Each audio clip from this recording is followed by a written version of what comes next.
Welcome to the Big Up Podcast, where we explore the defining moments that shape extraordinary people into who they have become. Our today's guest is Edward Doherty, our business leader, leadership consultant, mentor, author of Observation of the Speed of Life, and the founder of the Ambrose Ladden LLC.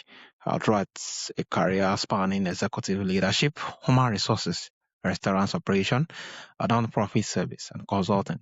Eddie has become known for developing people into leaders and helping organizations build cultures of purpose and engagement. But behind the impressive resume is a quieter story. Eddie says the challenge that shaped him most was overcoming disappointment, learning that setback, detour, and unmet expectation can become some of life's greatest teachers. Whether serving as a pipe fighter during the Vietnam War or mentoring thousands of employees, raising a son with disability, running his first Boston Marathon at 70, or publishing his first book at 72. Eddie's life is a testament of persistence, optimism, and belief that it's never too late to keep growing. It's really a pleasure and honor to have you on the show, Edward. Thanks. It's great to be here. Yeah, thank you so much, sir. And once again, thank you for accepting our invitation. So, Edward, before the executive role, the consulting work, and the book, who were you growing up and what early influences first shaped your character and your outlook on life? Well, I think sports maybe had quite a bit to do with my young life. I wanted to be a catcher for the Boston Red Sox, and the first devastating defeat I had was when I was cut from the junior high school baseball team.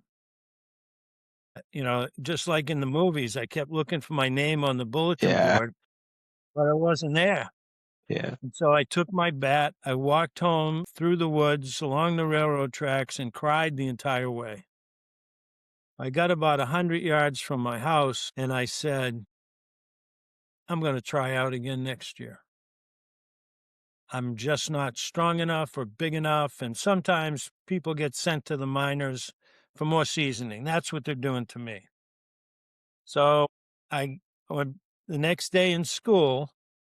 My first class was art, and the art teacher was the coach who cut me.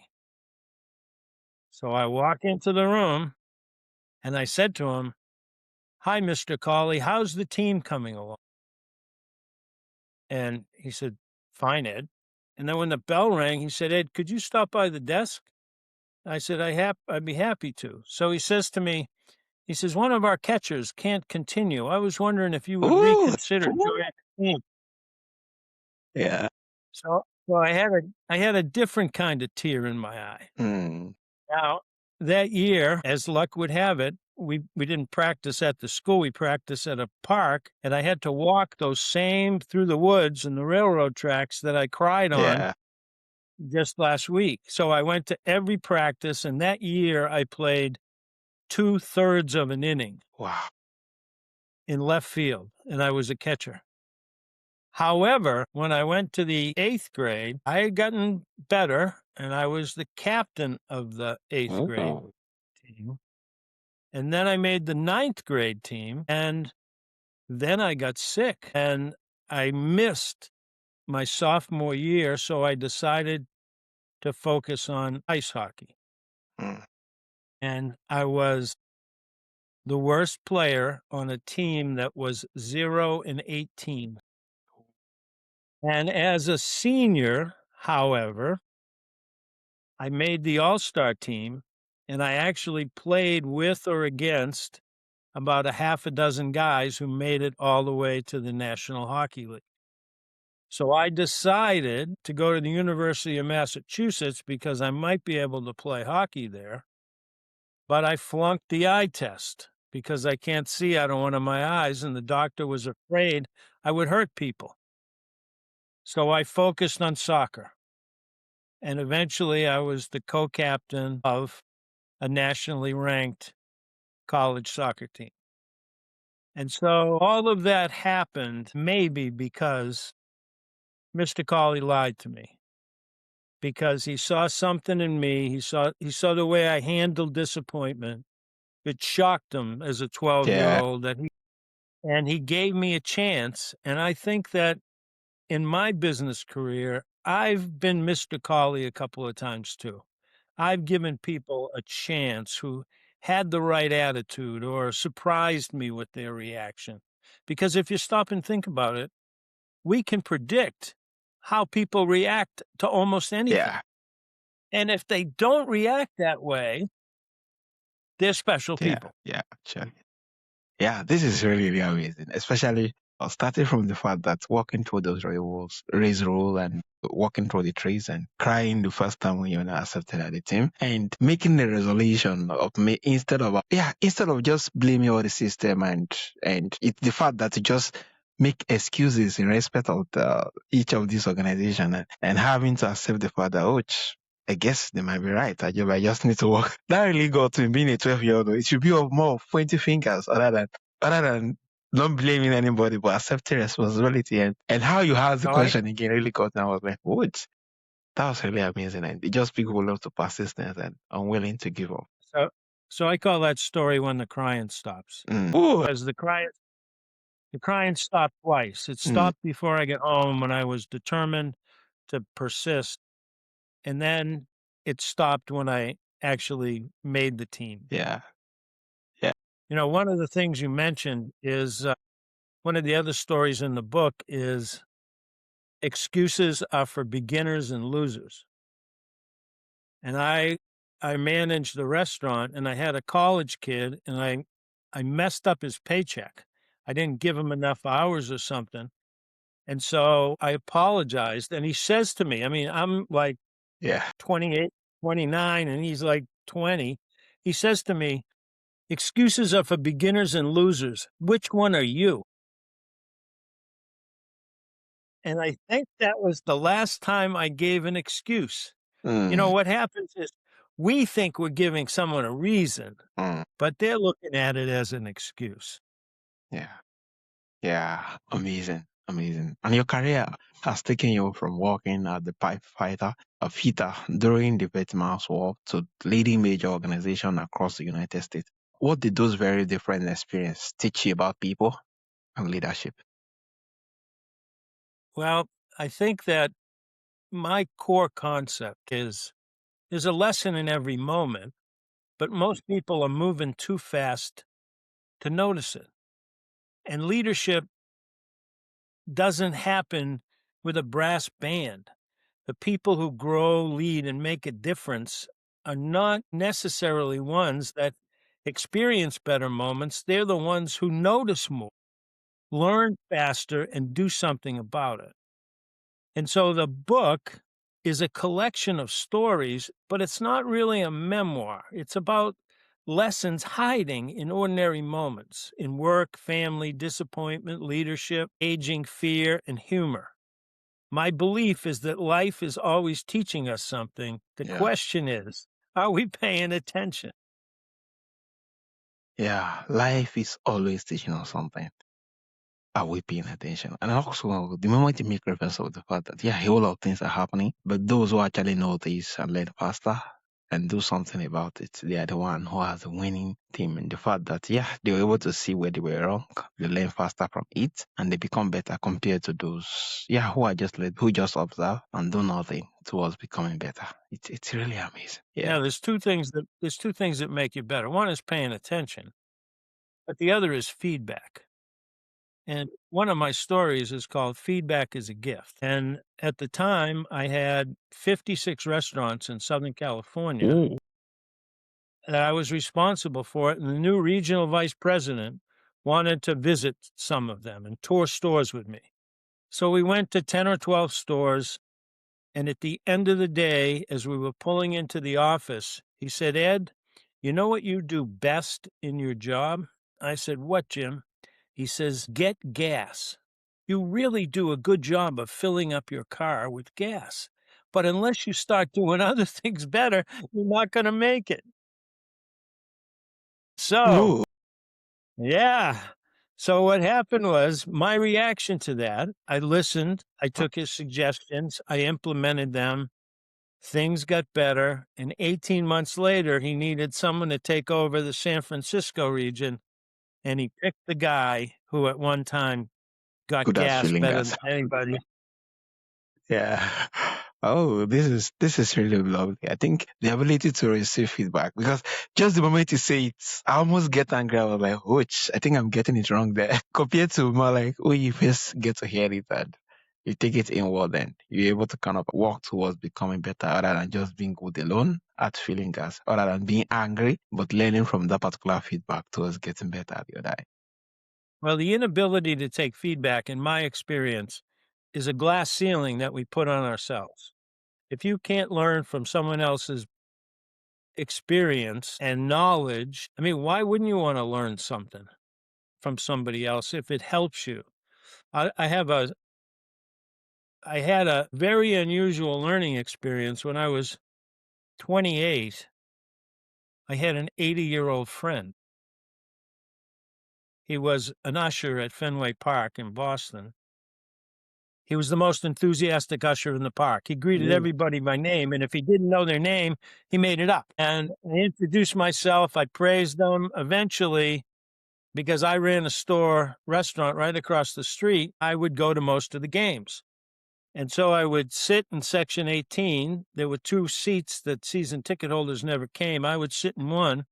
And then the 4th inning, he'd come up and have a Coke and a popcorn while he was on his break. And for more than 100 games over 2 years, we would sit there. He would talk, I would listen. And I don't know how much of what I learned came from him, Mm, but I do know I paid attention. And then we were moving to California, and I wasn't going to see him as often. And we invited him over to our house for the holidays because he didn't have any place to yeah. go. And one of the things I gave him, of course, I gave him aftershave you could smell in the bleachers because that's what you give to an 80-year-old guy. But I also gave him a little red towel, wiping off the Yeah. seats for a tip. So you would have thought I'd given him gold, frankincense, and myrrh. He loved that towel. So every year we came back and I made it to at least one game, said hello, we caught up. And then once I went to his section and he wasn't there, and I thought the worst. And I asked the guy who replaced him, and he said, oh, they gave him a sitting job because of his age. He's over under right field. So I went over to see him and we talked, we caught up. And then I looked him right in the eye and I knew I would never see him again. And he knew he would never see me again. Mm.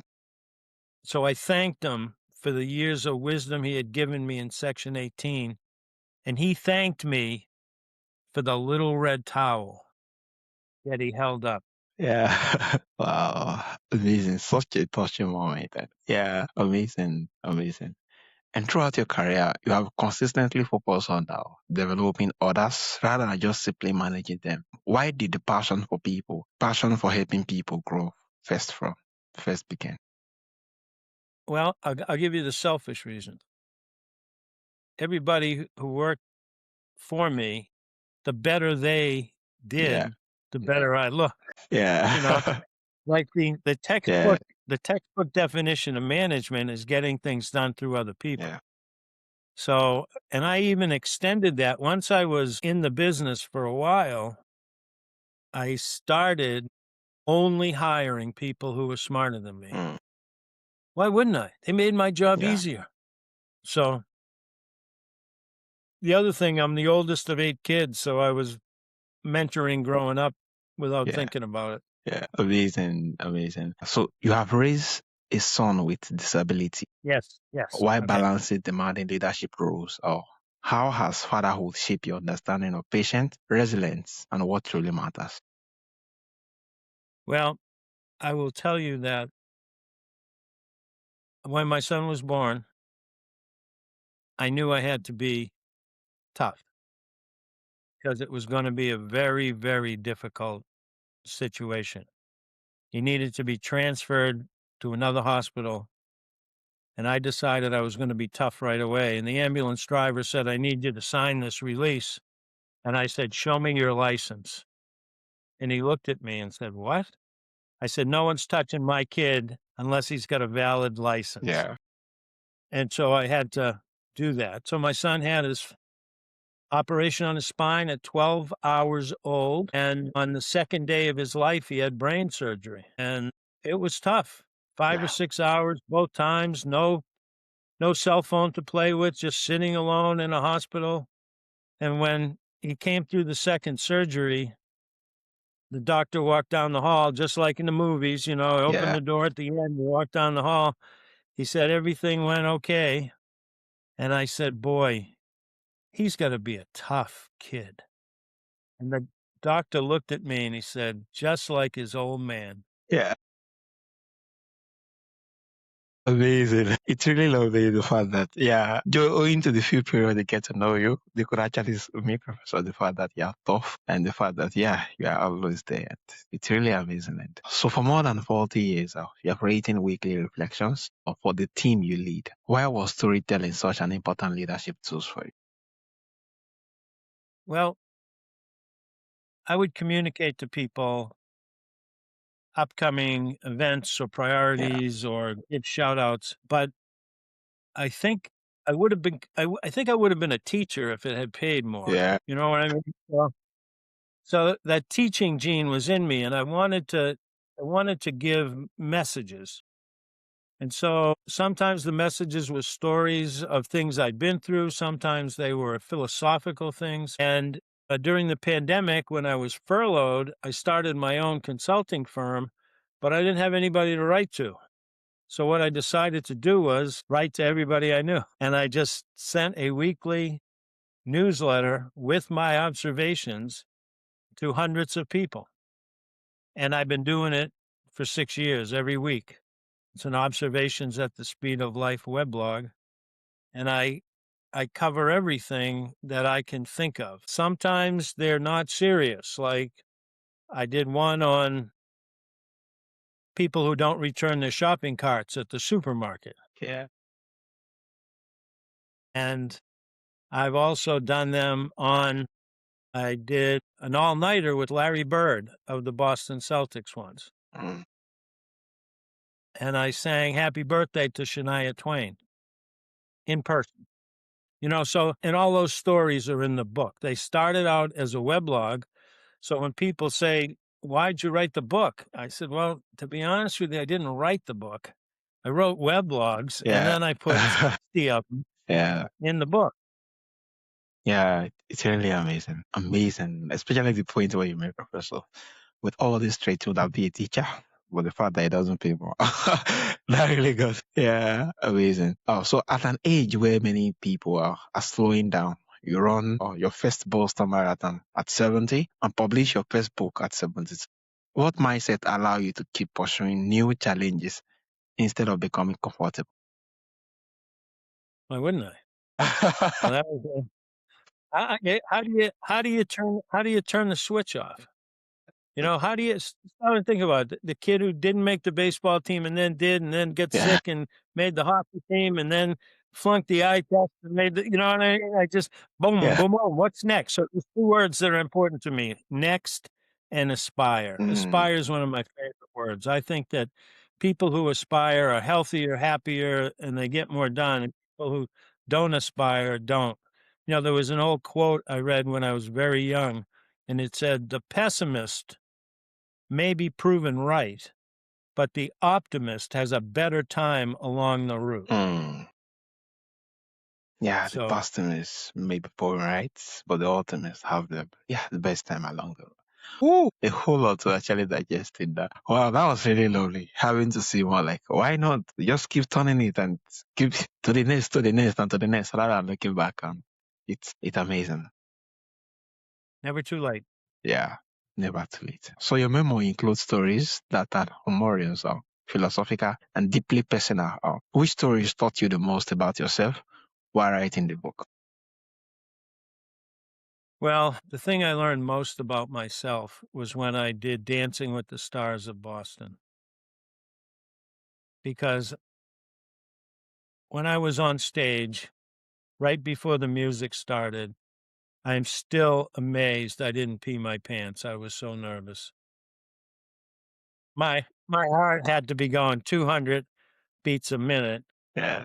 and I was dancing to Mac the Knife, I had a fedora on, and I take 4 steps and I throw the Yeah. fedora. And I took 2 steps, and my mother was in the audience, and she screamed, "My God, that's my son." Yeah. But it didn't help my nerves. Yeah. But the process of doing something completely different than anything I had ever done before. I really don't know why I did it. I did it for a nonprofit, to help a nonprofit. But, I call the story brave or stupid Mm. because there's a thin line between bravery and stupidity. And Yeah. I had one foot on each side of it. What finally helped me was there was a sign in the men's room at the dance studio that said, "Life is not Mm. measured by the number of breaths we take, but by the number of times your breath is taken away." Mm. And so that became my goal for the dance was I just wanted to take people's breath away. This old guy up there doing this and having the professional dancer fall over my knee at the end. She was concerned I was going to drop her, but I was concerned about way more than that. It was the hardest, it's still to this day the scariest experience I've ever had. And when I came through it, I was just a better person Mm. because I faced it. I did it. I read a quote years ago that if we face up to the fears that confront us, a lot of times they disappear. Mm. And that, Oh, and that was, it's when you stand there, yeah, looking directly to those particular failures, and yeah, it's fade away. Yeah. Amazing, amazing. Especially when you make reference to it, also that bravery and that of stupidity. Yeah, they are just they are a thin line, meaning that there's a whole lot of uncertainty lays in between the two of them, and it's amazing. Yeah, thank you so much for sharing. So if you could sit beside the younger Edward who was navigating disappointment and wondering where life was leading him, what would you thank him for refusing to give up on? what would I thank him for refusing to give up on? Yeah. Himself. I think that, I think every time something goes wrong, we lose some confidence. Yeah. And, you know, i- if you stop and think about the measure of a person, everybody gets knocked down. Yeah. What determines the difference? How quick you get up, and feeling sorry for yourself. When you are feeling sorry for yourself, it's like putting a force field around you and good things can't happen. Good things can't happen to someone feeling sorry for themselves. More bad things can happen.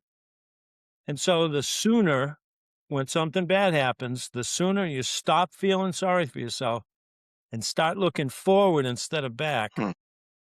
that's when you turn the corner. Yeah. Amazing. The sooner you actually get up, for when things happen, yeah, the better it becomes. Not giving up on self. Amazing. So your book, Observation at the Speed of Light, grew out of a decade of leadership message you wrote Yes. for your team. What made you realize those lessons deserve to be preserved and shared more widely? Well, I I realized that a lot of my success was because I had paid attention. Mm. And it isn't paying attention to the fireworks, it's paying attention to an employee sitting in a corner Yeah. who consistently does good work but doesn't tout their own horn. Or it was reviewing someone's work and saying, "Hey, this is pretty impressive." Or it was facing a situation, having no idea how to get out of it or fix it, and then thinking and thinking and thinking, and then coming up with a solution. And so the book, there's a lesson in every moment, whether it was sitting with an 80-year-old usher or getting cut from a baseball team or buying male ballroom dancing shoes or running a Boston Marathon. There's a lesson, and it often isn't the one we think it's going to be. Yeah. I'll give you an example. So I finished the marathon And two things surprised me. First, when you were a kid, people always said, "I'm proud of you," when Yeah. you did something right. Adults, no one says that. Yeah. No one ever walks up to an adult and says, "I'm proud Yeah. of you." But after I ran the marathon, that's what people said. The other thing is I was overwhelmed at the number of people who said, "You inspired me." Mm. That wasn't my goal. I didn't set out to inspire people. Yeah. And so it was kind of an indirect thing. You know Yeah. what I mean? And it was I don't know. I guess if I was 20 and I saw a 70-year-old run a marathon, I guess that would eliminate my excuses for Yeah. not getting off the couch, you know? Yeah. So true. So true. Amazing. Amazing. Thank you so much for sharing. Yeah, that's really amazing. You pay attention to the employees by the corner, so sun has not been blown. Yeah, who have done something significant. And yeah, pay attention.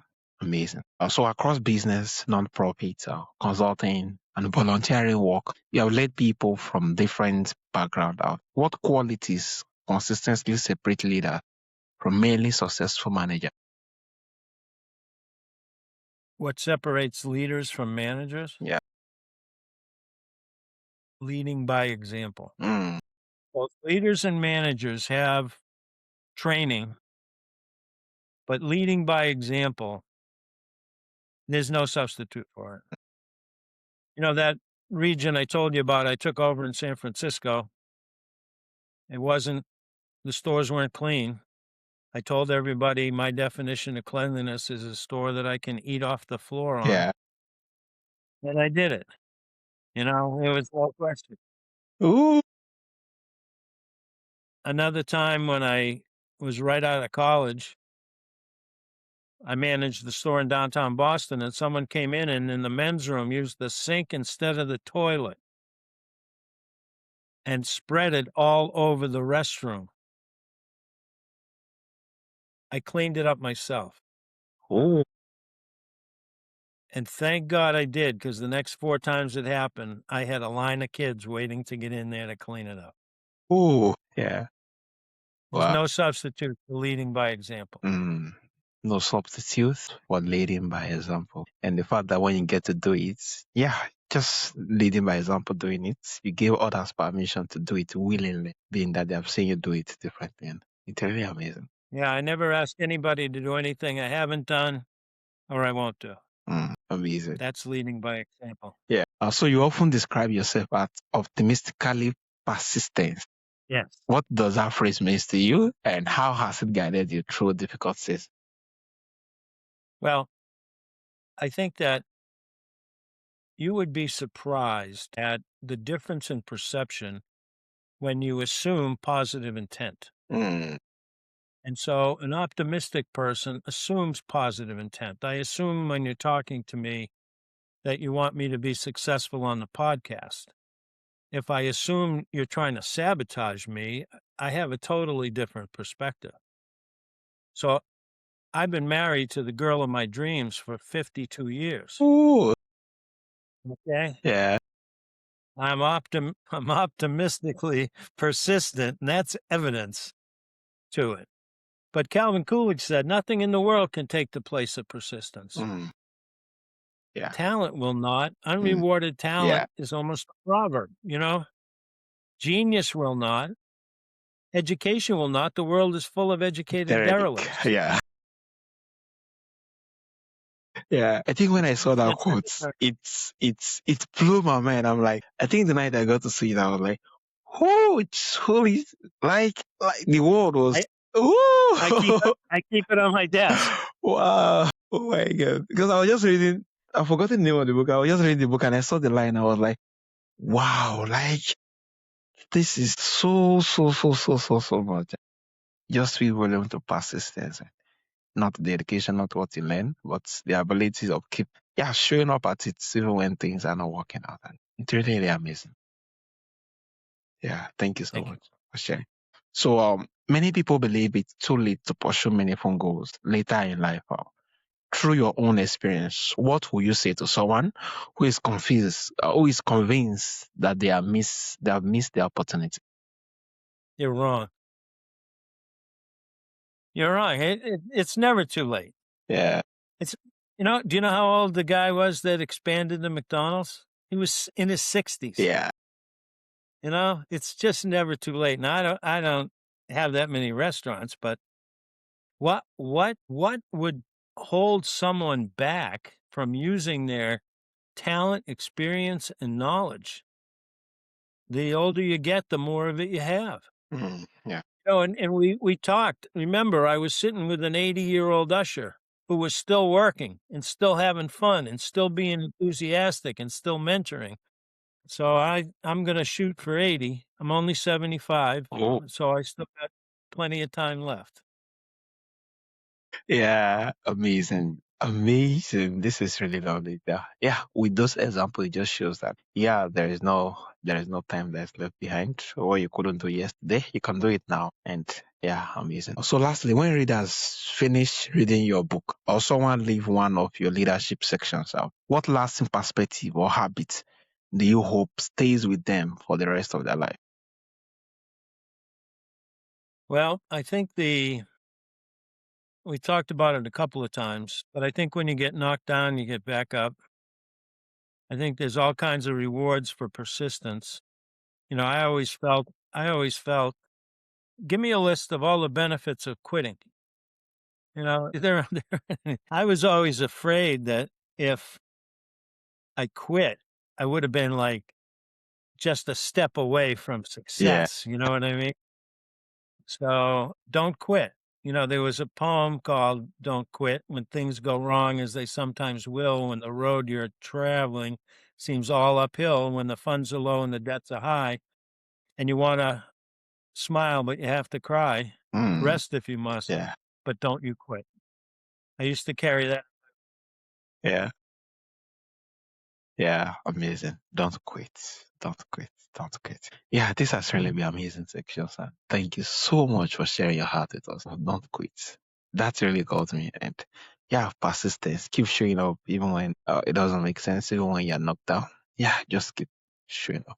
This has really been amazing. Thank you so much, Edward. So from all this, we'd love to reach out to you or connect with you, or get your book and follow you across the platform. How can they reach out and where is the best way? So the book is available on Amazon, but it's also available on a website, my website called Observation at the Speed of Life. And it's available in English, Spanish, as an ebook, and as an audio book that I narrated myself because I write like I talk. Yeah. My consulting business is Ambrose Landon, and you can connect with me there. You can subscribe to the weblog there if you want to. Yeah, amazing. Thank you so much, Edward. Thank you for such an inspiring conversation. Yeah, your story just reminds us that life isn't measured by how few disappointments we experience, but by what we choose to build because of them. From working with your hands during the Vietnam era to leading thousands of employees, mentoring countless individuals, raising a family through life challenges, running the Boston Marathon at 70, and becoming a publisher, author, and self-tutor. Yeah, you have demonstrated that growth has no expiry date. Your life is a powerful reminder that persistence, optimism, and investing in others people create a legacy far greater than titles and achievements could ever. It's really a pleasure and honor having you on the show, Edward. Thank you.